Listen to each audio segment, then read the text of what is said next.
King on screen.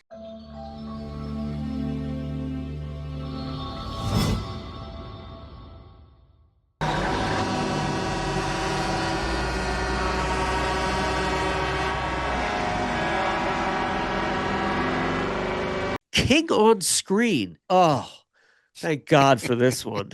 Guilty pleasure of mine. 19, what is it, Robert? Maximum Overdrive, 1986. I was I got a blisters. 16-year-old in the theater Did you getting see it in ready. the theater? Oh gosh, Oh, yes. King's only directorial I debut. probably had to You were sneak in. there. I had to sneak in, I think, somehow, or they Oh because it's still rated R. my But God. yeah, so it was, and I was like still, King was still. We were just kind of over riding the wave over because we just had 85. We were like, oh Silver now, Bullet and yeah, Silver Bullet, Cat's Eye. I was like, but there's like this is the first time he's directing it, and yeah. he's gonna what he had those commercials like I'm gonna scare the hell out of you. Like I was like, all right, cokehead. All right. But Yeah. And he self admits they ask, why don't you direct again? And he'll say, have you seen Maximum Overdrive? What this did you, machine, this machine just called me an asshole. what? Uh, I love that. It's the opening scene, the yes. ATM. What did you think, though, as a 6-year-old kid? It was a here's the thing. And first time in theaters opening night, it was a fun audience Yeah. film because the thing is there was still some and here's the thing, there's still some gruesome parts. I think one of the high points was the what do you call that? Steamroller Oh, yeah. running over the kid on the bike because that audience I remember just went nuts because they're like they weren't expecting it. A kid is getting killed and it was kind of gruesome. It was well done. And Yeah, that good was touche on that. yeah. So there's elements that kind of worked and the truck looked good, whatever. But it also is just kind of like Yeah. it was goofy and it was, this is also a true 1986 film, because this is when we started verging into horror comedies. Right. And, this was the Good same call. summer as Jason Lives and so forth. So it was just like, yeah, it was fine, At the yeah, time, it was fine. I yeah, still enjoy this movie. I saw it as a kid. I thought it was scary and fun. And, yeah. the idea of machines coming to life. It's gets you. And this, of course, was based on Trucks, which was in Night Shift. Yes. Yes, But, but which you is a also, lot darker. Trucks. yeah. It's very different as well, as you know. Yeah, it is. Yeah, it's more, it takes it obviously kind of more serious, but yeah, but you just got me thinking because like summer of 86, it was Jason Lives and The Fly and Aliens and yeah, Oh so you got, yeah, yeah, so it was a great summer, it just felt like every week there was a horror movie or yeah. I some can't great imagine. movie. Yeah, and so that was just Texas Chainsaw Massacre 2 came out that summer. Oh right. Yeah, so Damn, that's a packed yeah, summer. so for a 16-year-old into horror.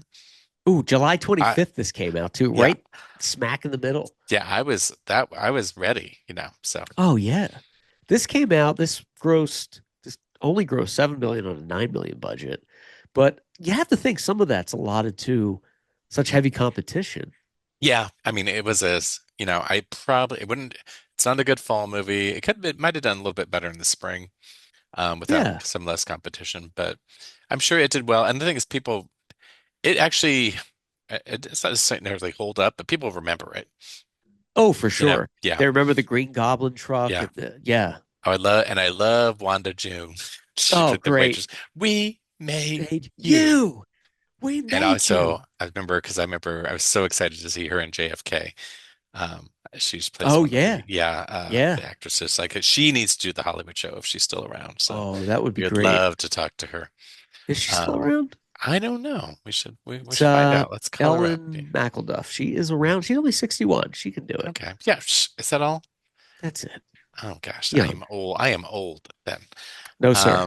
Yeah, but some bad news on the film. So the cinematographer, um, so the story is there was the lawnmower scene where it's supposed to spit out or something like Oh, that. So they were yes. doing a close up or whatever, and Armando Nanuzzi uh, said he's like, I think let's take the blades out for safety. And Stephen King's like, nope. Well, and he's like, you won't even see the blades. They're moving so fast.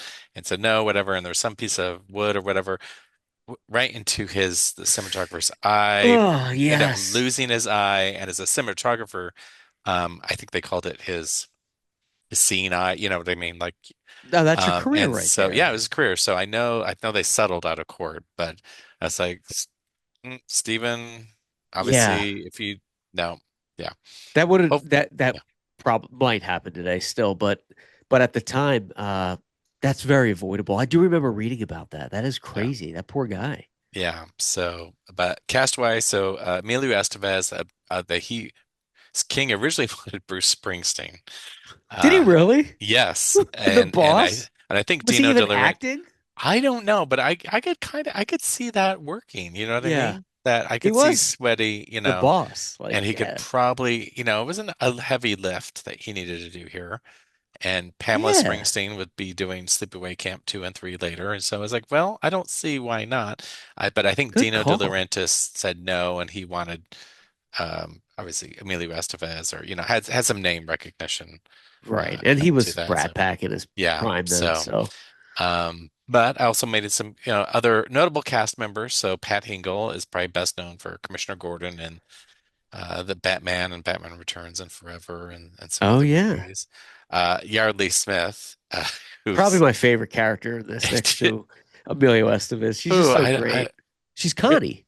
yes. So Curtis Curtis. uh would become Lisa in The Simpsons Yes, a year later, and obviously probably billionaire after that. I'm sure anybody original Simpsons people are making definitely. more than Making enough money. bank. Yeah. Frankie Faison, who to me is best known as Barney from Silence of the Lambs and Hannibal and all that. So, Hi, I'm Barney.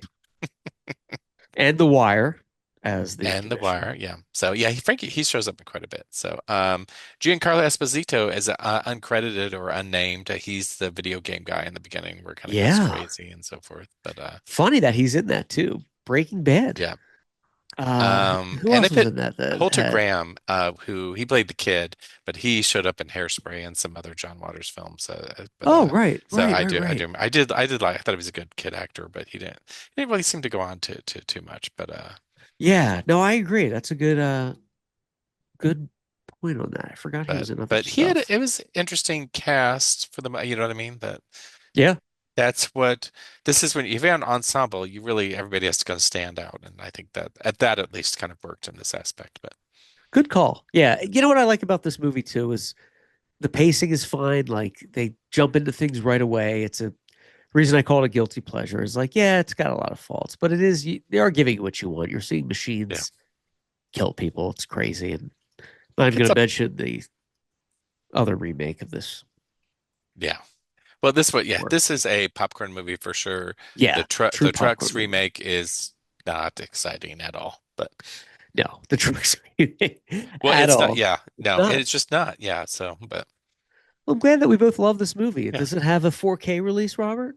I don't know. I have it on Blu-ray. I know Do the you Shout really? Factory version. Yeah. So because Sweet. that's the thing, it has enough nostalgia to me. It was like, yeah, I'll give it a watch every once in a while. Then. I'll give it a little watch.